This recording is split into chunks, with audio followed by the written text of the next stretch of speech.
I'm just blessed to work with a lot of these people, and that some bloke that didn't get any qualifications at school, didn't do any formal musical education.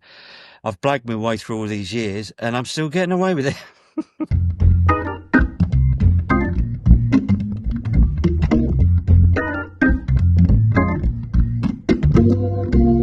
Hello and welcome to the Keyboard Chronicles, a podcast for keyboard players. I'm your host, David Holloway, and I'm pumped to be back here for part two of our interview with Toby Chapman. For those of you that have listened to part one, you're in for a treat as well with part two. We continue the discussion throughout Toby's career. Toby gives some good advice to younger players, chooses his desert island discs and a whole bunch more. So yeah, lots to enjoy in this second part as well, and I'll talk to you at the end of the show. And this is where it's so difficult with someone that's had as an amazing career as you have, Toby. I mean, I'm acutely aware we're sort of coming up to where I've barely scratched the surface, and there are a number of others. So if you don't mind, I'm going to go a little bit scattershot across a whole range of iconic artists you've worked with. Let's just talk, while we're still in 80s mode, Paul Young. Yeah, Paul Young, we did a few little TV shows and a few things. That was post Spandau. Yeah, that was a great experience. Great. He's such a lovely guy. And yeah, we just did some TV stuff. I mean, yeah, it's just, I've never really toured with him, but we done quite a lot of stuff. I mean, yeah, we did, I suppose just scooting across the rest of it. I then sort of, where did I go after that? I'm just looking at what I've written down here. I was the MD for Ream. Wow. Okay. Yep, I did a few tours with them. And then I met up with Paul Carrack, who's yes, a sort of, I call him the UK version of Michael McDonald, really, a fantastic voice, fantastic keyboard player and writer. And I got to do some extra keyboards with him on some dates, and I actually ended up co-producing an album with him as well. Well, the other thing was then I went on to I sort of co-MD'd and did keyboards for a band called Aqua in the middle 90s. Yes. Oh, okay. All right. I'm going to stop you there. We've got to talk Aqua. All right. So that's something that's really different, and obviously they were iconic in the 90s. So tell us a little bit in depth, if you don't mind.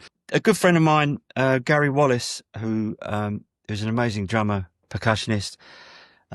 He did all those Pink Floyd tours and did the early Nick Kershaw stuff. We worked an awful lot together, and I don't know, obviously somebody contacted him. They wanted to do some shows. I mean, they're still big to this day over there, you know what I mean? And it was all in Scandinavia. But yeah, so they just said, look, we want to go out. We want to do like the Green Tour, which is quite a big tour in Denmark. They were massive, like 20,000 seater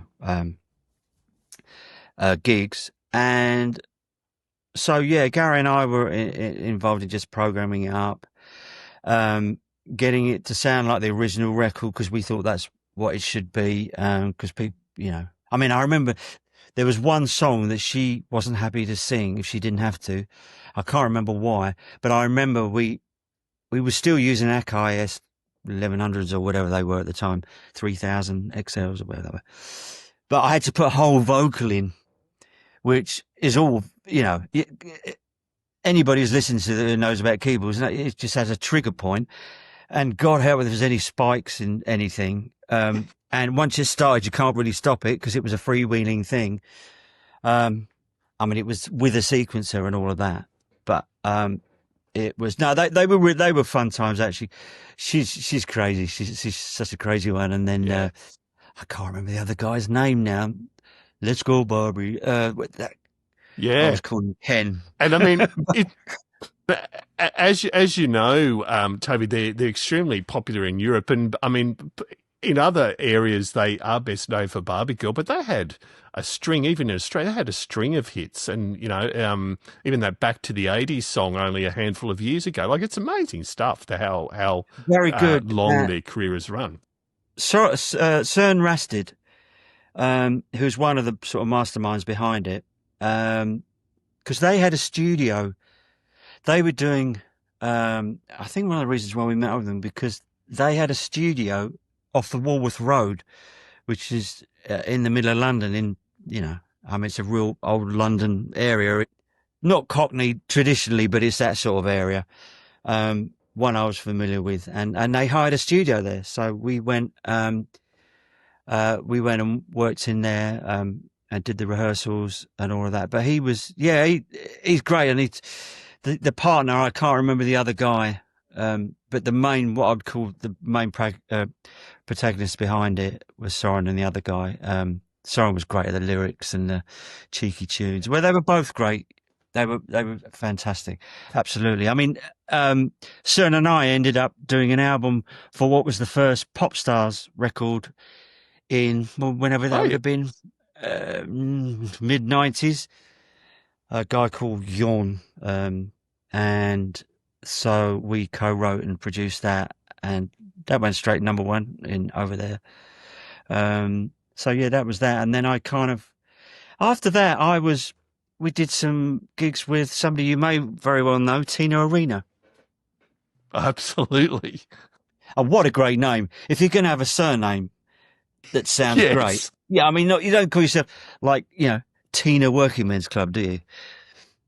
No, no, that's true. And so, for the sake of non-UK, for the sake of non-European, because I know Tina's had a good career in Europe, but for the sake of our American and Canadian listeners, Tina Arena is an iconic Italian heritage Australian-born artist that had huge success in Australia and then migrated to Europe and had an enormous career over there. So yeah, she's certainly revered here and elsewhere. She's amazing. When it came up, I'd always liked that hit in the early 90s, I'm in Chains. And I know she's a great singer. And I always thought, that's real talent. And when Gary and I got a chance to work with her, we were actually flown over on a private plane to do in Monaco, where they obviously do the F1. We had our own little boat, or what am I talking about? It was a very luxurious boat, shall we call it? A yacht, I think is the term I'm looking for. And there was one song, both myself and the bass player, we had to duet. He had to duet one, and I had to duet another one. And this one was not an easy song to sing. It was Antonio Banderas.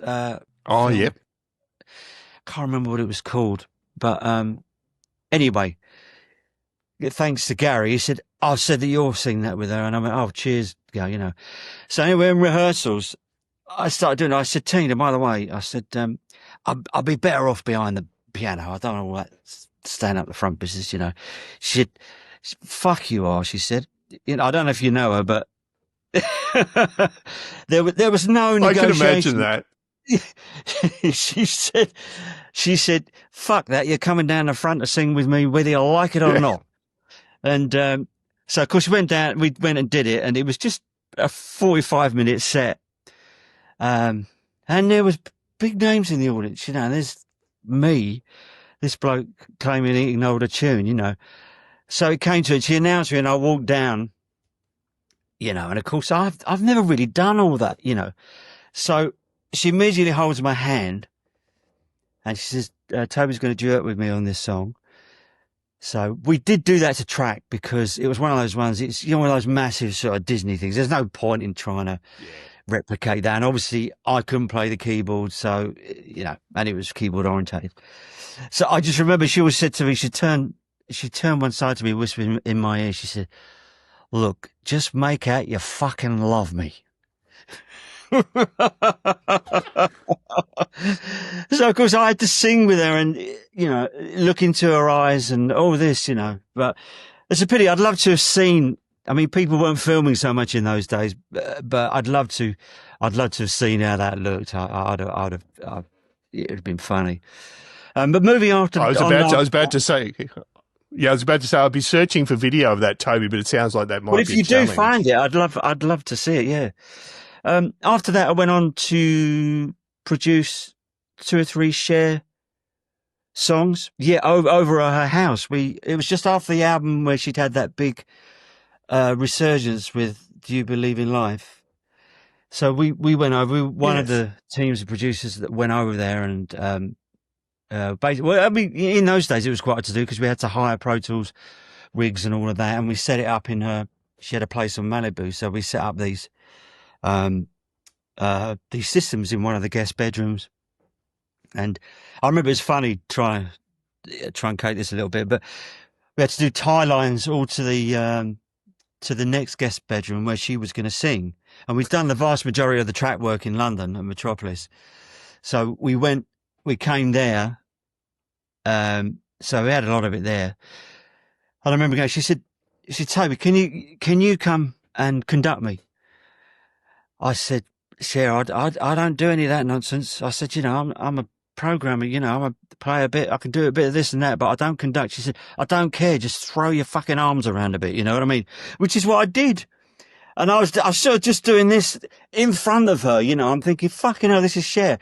This is some no good bloke from Southeast London, do you know what I mean? How did this ever happen? So then I got in front of Cher and I'm, waving my hand. She said, that worked, that really helps. It really helps, So that was quite an amazing experience, And then going on after that, It's amazing. we did all the girl and boy bands. Like, I did Gary Barlow. I MD'd him for a little bit, but just after Take That broke up for the first time. And then we did like Atomic Kitten, Westlife, Boyzone, Blue. We were like the house band for all those things, and we were running track for a lot of that. It was very track-based stuff. We were using Tascam, 16 tracks. That's the way you did it in those days, and they were pretty reliable. Do you know what I mean? I mean, these days I still like that cymatic thing actually, which seems to work quite well. But that's how we ran all that. So, look, that's amazing, Toby, to say the least. Some of those stories are absolutely incredible. So, I can't let you go without talking about another three artists. Let's start with Sir Tom Jones. Again, we've had the privilege of having Paddy Milner on in the last couple of years, who's really? Sir Tom's current keyboard player. Just tell us about working with Tom. Once again, that was an opportunity I got via Gary Wallace, who had MD'd him in the early 90s, when Tom had his sort of comeback, if you like. And then I think he lost touch with that area a bit. And then I think it was one of these shows we were doing with Blue, Atomic Kitten or whatever, and Tom was coming on to do it. And I think we were Gary and I were MDing the whole thing together. And so Tom came on and he came into rehearsals. I did the 6-bomb and 9 usual, whatever it was, And then his son, who's his manager, Mark, he said, look, we want to do a proper English European tour now, which ended up being the whole world because he had a band over there as well. But I think that band, not to diss them, but I think it got a little bit cocktail bar, a little bit kind of cabaret. And his son is very, very good at reinventing him and making current, you know what I mean? So his brief to us was, look, we're going to do the hits, but we want them to sound like the original records, but how they would be done now. So which is what we duly took on. I mean, I remember one of the ones we did was Thunderball, which I don't know if you know the song, but it was one of the Bond things from about 1967, obviously with John Barry. He told me a story about that, how he said, well, he said, it was that big high note at the end. And he said, when you go for that note, he said, just don't end it. Sorry about the terrible impression. No, I think that's a good Welsh accent. So he went for this big note, and apparently he says, I just ran out of steam at the end of it and I just keeled over. And he said, if you listen close to the records, you can hear Thunderball, where he holds the note for a fair bit, then it fades out. Do you know what I mean? And, that was funny. But anyway, one of the things we did, we had the basic drums, bass, 2 keyboard players and a guitar, and we had a 3-part horn section. So that's got a lot of horns and strings on it. So we decided what would be great is if I basically made a whole remake of the track from the original John Barry thing, it's amazing when you look in what I call when you look inside these records, you know, I feel like I'm standing in the middle of the record and I can, oh, there's that part going on. Oh, there's that, this, that and the other. And we did I think it was for the Oscars or something in London. And they said, we want you to, because there was something to do with James Bond. We want Tom to come and sing that. And they said, if we could make it sound live, but mime it, we said, that's fine because a lot of it's on track and we'll just do a take of it. We had some multi-track of it somewhere. So Tom just mimed to it. But when you watch it with the track, because I had all extra horns tracked up, I had all these beautiful high strings, and you know, a lot of people said that sounds amazing what you've done. It really captured the record, but sounding more hi-fi, I suppose. You know what I mean? But no, working with Tom, basically, I mean, he is legendary. He's proper legend, isn't he? You know, I mean, the amount of times, because people were telling me what he was like about stories. You know, he loves telling stories, and of course, a lot of the time when you're on tour, you come back, if you maybe had an evening off, you know, or a travel day, whatever they call it, and you go, let's go and have some dinner. So go and have some dinner. Maybe a little worse for a few shandies or two. You come in, and you always go and look in the bar, because Tom really wouldn't go out of the hotel because it was easy for him.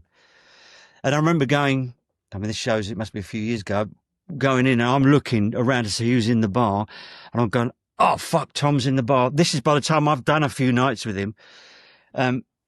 And I'm thinking, I just want to have an early night. And there's a little plume of smoke comes out. And he goes, "Hi, Chapman, where do you think you're going?" And so I went, "Oh, no, hello, Tom, you're all right." He said, "Come, get the man a glass of champagne." So, of course, I'm up there till 6 o'clock. Do you know what I mean? It's just... That's right. It's amazing, though, because once again, I remember one night we were in South America somewhere. I think everybody else had just not had enough, but they couldn't take any more enjoyment, if you know what I mean. And he said, "Toby, you stay down there, we'll have another bottle of champagne before we go to bed." I mean, this is 4 o'clock in the morning. Yeah, wow. So I listened to all the stories, and he was listening to my stories of how I started out, and they're very similar. I mean, obviously just a good decade or two apart, but very similar stories. And he's just such a fucking lovely guy, and fuck, can he sing? Absolutely. I saw him. And that's what I wanted to ask you about, Toby. But, you know, being in the presence of that voice, and I mean, I had the privilege of seeing him a year ago or so. I mean, at age 84, still hitting some amazing notes. Like his voice, and I don't mean this in a patronising way for his age, because 84 is not an insignificant age. His voice is still incredible. So, yeah, what's it like being in the presence of that voice, and how do you need to adjust how you play or interact with that based on the power of that voice? The only thing, because my affiliation with him, I mean, I do the odd gig once in a blue moon, but I think around 2012, 13, I started working with another guy, Alfie Bowes. He's quite a big sort of singer from basically the West End stuff and all that. Anyway, I'm digressing. But when I worked with him at that period, when we did actually going back to Thunderball, it's originally in B flat minor, and he took it down to A flat minor to give himself half a chance. But you know, A flat is not a small feat. I mean, even he says, I think I was a tenor, but he says I'm a low baritone now. You know what I mean? Because because people get mixed up with, you know, tenor just means the timbre of your voice. It doesn't mean you can have high baritones, but they've just got deeper voices. Which he definitely has. He's got that low thing that's come through. But I always remember when he'd be singing it along, and where I was not far away from him, he'd turn around to me and he'd sing the Thunderball. And then when it finished, nearly 9 times out of 10, he'd turn around to me and go, "Thank fuck for that." David, I've seen him. I saw him this year, and you're right, he's 84, 85. It's amazing. Yeah, I mean, it's that typical thing. The vibrato's got a little bit wide and all of that sort of thing, but it doesn't matter. He's still there. He's still the cheeky chappy from Wales. You know what I mean? He's still got a great personality on stage. He can still do it on stage. I mean, he has to sit down. He's had to have 2 hip replacements. The man is of a certain age, as you rightly point out, you know, but you know what? He'll do that, and till he can't do it. And Yeah, exactly. long may he carry on is what I say. Exactly. And in no way making a comparison, but someone that's kept it going for decades, as well as Belinda Carlisle. So tell us a little bit Yes. about your sort of involvement with her. Well, hers actually started off, I would say, around 94, 96, going back to there actually, because we got a show together. Once again, this is me and Gary, I think. We got a show together, and the bass player we got was now Tom's bass player, a guy called Dave Bronze, who's played with Clapton, everybody, great, lovely guy. I've known him for years. He came and played bass. James Nisbet, who was still a guitarist with her now and her MD. But I think at the time, I don't think it was an MD particularly. I think we were all just like in it together. We all knew what we were doing. We didn't need to sort of have anybody guiding us. So, we did this show. It was a one-off show in Bermuda, of all places. So we went and did that, and she was great. You know what it is with Belinda? She's devastatingly beautiful as well, it has to be said. Even now, she's mid-60s, she looks amazing, absolutely amazing. But you know what's always great? Because I quite liked some of those soft rock West Coast records. Yeah. And I think what made, rather than it be, REO Speed Foreigner or whatever you want to call it, do you know what I mean? Rather than it be one of those sort of kind of bands, she came from the Go-Go's. They were a punk outfit, really, or post-punk. Great band. So she wasn't that sort of traditional style of singer, really. She had her own thing going, and the fact of having that very different voice over that sort of quite lush backdrop, I think it's amazing. And she's, like I was talking about when we did the Billboard shows in Japan, we've done a few times. It's not a small feat. It's an hour 20, twice in one evening. And she came over and she said, "Oh my God, I don't know. I hope I can do this because I've got a cold." Yeah, wow. But I tell you what, she did it. She was amazing. And you talk about my story. She's got some incredible stories I could tell you. Yeah. Oh dear. No, I love it. No, thank you. And definitely definitely not least, but one of our last ones, ABC. ABC, yeah. That was another one. I was really, chuffed to be asked to do that. I remember, I don't know what I'd been doing. Oh, I know, because there was a comeback tour of the Spandau Ballet in 2014/15, which took all of that time, which by the way was great to go back. And we did a bigger tour than we probably did back in the day. Other things are a lot calmer then, but it was great to go back and reminisce about it as well. That sort of thing. Anyway, digressing again. It was after I did that, I'd sort of been out of the picture a bit. So I think there was a few months when I wasn't up to much. And I used to hang out at the Groucho Club in London, which is like, not so much now, but it was a big place where all the kind of film, media, music people met up to take part in a sherry or two, and there was a friend of mine there who was currently working with him, and he said, "Look, is it two keyboard players or one keyboard player? I think it's two keyboard players." And he said, "Look, we need someone to do the synth parts or something like that." And I said, "Oh, I'd love to do it. I mean, I love those records because they're Trevor Horn records, aren't they? And it's no mean feat to take on the keyboard side of it as opposed to piano parts, because a lot of it I want to make it sound like the record. You know what I mean? Because some people go in and do these things half-heartedly, and it doesn't. Even if they haven't got the budget to pay for me to do the time I want to spend on it, I'd like to get it done. Do you know what I mean? So I did do it, and it was good because it was at a time they'd just released the what was that called? Lexicon of Love II. Yes. So they'd just done that, and it was all promotion to do with that. So we're doing some fun things with that, and we did the Albert Hall. He still packs out. He's like Paul Heaton. I mean, Paul Heaton's ridiculous. He packs out 25,000 people in arenas and festivals. Yeah. And I think the same with Martin. I think, although I only really did that period with him, but he's another one. dons his lame suit on and goes out, because he's got such an individual voice. No one can sound like Martin Fry, and No. he's quite a personality. Yeah, the production values on their all albums. in all, David, I'm just blessed to work with a lot of these people, and the fact that some bloke that didn't get any qualifications at school, didn't do any formal musical education, I've blagged my way through all these years, and I'm still getting away with it. Yeah, look, I mean, there's way too much modesty in there, Toby, but I agree. I mean, it must be gobsmacking. Sorry, can I mention one person that's one of my favourites? Please, please. John Wall mentioned him, and he's had the pleasure of doing it.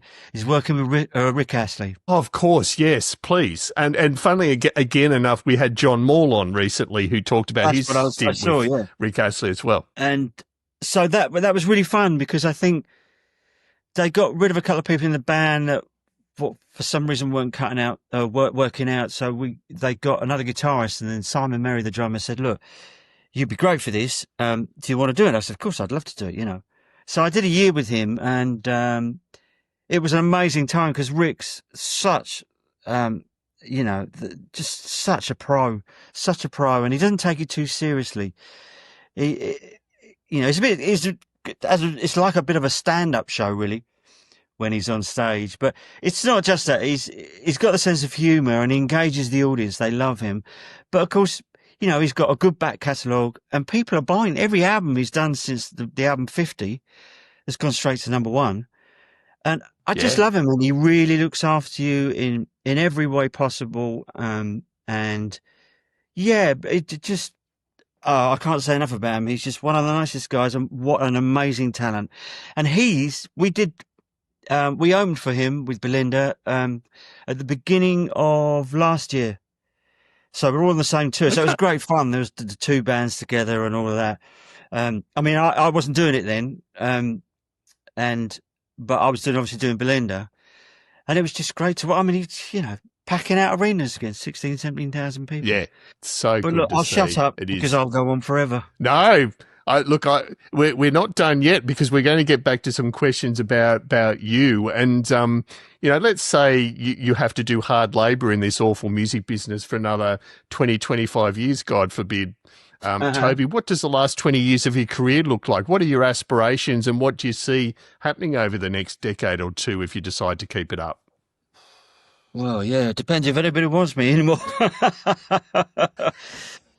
It's you know what? It's in the lap of the gods. I'm not one of those people. I'm not very, dare I say, proactive in it. I suppose I've been lucky enough to have had a checkered career that's spanned several decades, and I like to think that I not keep up, but I just embrace like new technology, like we were speaking about, and things like that. I mean, some of it does.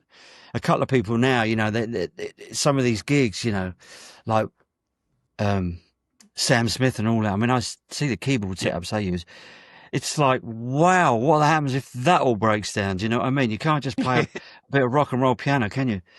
But to answer your question, I don't really know. I think I do a lot of additional programming for a lot of the sort of middle of the road acts that a friend of mine, Nick Patrick, he's sort of the producer, sort of executive producer on all of these albums.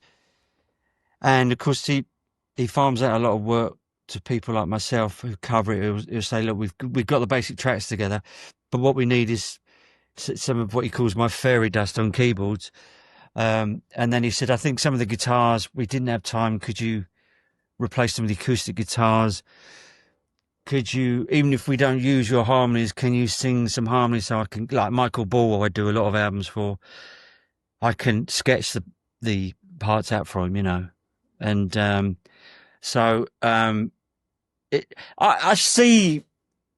kind of see that as where I'm going, I think. I mean, I do think I've been thinking about maybe creating some content for YouTube and Instagram and all of that. I'm sort of thinking about it because I know the young lot, the people in their 20s, I mean, they have to rely on, just having a YouTube channel. And I mean, there's some of these people I follow, I just think, my God, you're putting so much work into it, and they're so well versed in business. You know what I mean? I think they get taught it. You know, we Yeah. didn't get taught that.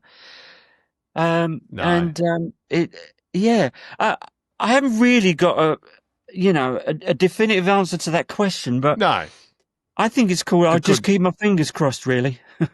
Yeah, no, good response. And it probably segues into my next question, although before I get onto it, if ever anyone should have a memoir, Toby, whether it's via a YouTube channel or actually as a book, it should be yours. But but that's, please do consider that sometime if you can do it without getting sued, because that's always a challenge with some of the Well, most amazing stories. They can't be aired, but I have been approached on a couple of occasions actually about that very thing while writing a memoir.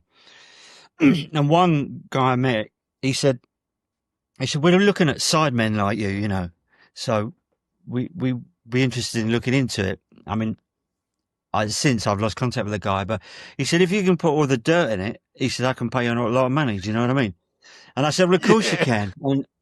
But I can't to answer your question, I'm working with a good friend of mine who's basically, I mean, I could write it myself. I mean, obviously I've got to write, I'm inputting all the information, but a good yeah, friend of mine, Paul Wright, he's quite, an erudite person, and he's read a lot of biographies, and he's sort of putting it together. And he's heard most of the stories. He said, I might as well put them down. So yeah, no, that it is in the pipeline. I know he's been busy with other bits of work, but it yeah. will. I'd like to think by this time next year we'd have something put together. So Great. yes, no, definitely. I mean, I don't quite know how I would approach it, doing it on YouTube. It's something. I actually spoke to my youngest daughter the other day. She said, "How about putting something together with food, and your music?" Because Yeah, my hobby is cooking, which of course is an extension of this anyway, because it's all creative. And she says, maybe come up with something like that. It's just my brain's not great wired in idea. that way. Do you know what I mean? Yeah, I'm old school. I'm waiting for the phone to ring. Do you know what I mean? that's And right. Yeah, no, yeah. it is. So I don't know. In answer, once again, I'll just see where that road takes me. So Toby, I do need to ask, you've talked about all the wonderful experiences you've had. Do you have any advice for young players entering the industry of how they do try and make a career in this challenging time? Do you know what? It's funny you should say that, because there's a dear friend of mine, Barry Sibbett, who I was in that pub band with many years ago, and he's almost like, I see, he's my mentor. He was a bit like a second dad, and he missed his vocation on being a manager, because he could sell coals to Newcastle. You know what I mean? He brilliant, and he was always very encouraging to me, and always has been. And he it's I'd say, if you've got someone who can see your talent, who's not necessarily part of it, but maybe if you can find someone, or that you probably haven't realised you've got, to maybe be your spokesman. Because if that person's anything, if that musician is anything like me, I've never sold myself very well. I could have probably done 10 times better. But I've never been a great salesman. And I think you need someone behind you like that. What I was getting to is, in that my friend, he runs this club in the Dartford Social Club, where they just get bands up and tribute bands, and sometimes I go down and have a play and a couple of drinks or whatever. And a young guy, he's probably about 21, 22, the same as when I started. He asked that very question, and I said, "Do you know what? I haven't got a clue how you'd even start, because I don't know where I started in the first place. I just happened to know somebody." And I think a lot of it is happy accidents like that. And I think it wasn't much different than it was if you wanted to be a player. I suppose you got on a circuit of decent gigs. I suppose nowadays you'd be expected to go and play with a band for nothing, just to show how brilliant you are. And I think with that, it's all word. I don't care what anybody says about the YouTube and the social media thing. I mean, that has an element, well, probably quite a big element of influence. But I do think people just personally recommending you, and if you Yeah, can get word of mouth. yourself out there, I mean, I just used to go to a few gigs in Camden Town and a few things, but then, I was just doing I was doing a pub gig, and I happened to know that guy at Polydor Records who put me out to work with Paul Weller's lot, So that was a massive springboard for me. It was like, boing, right, you're already up several rungs of the ladder. Do you know what I mean? So from there, it's like the guy said to me, he's in contact on Instagram or whatever. And I said, I always thank you when I'm posting stuff. He always says, Dennis, I always thank you because without you, this wouldn't have happened. He said, no, on the contrary. He said, I just opened the door. You decided to walk through the door, So yeah, good perspective. So not a great deal I can give really, but it just keep pushing yourself. That's all it can be really.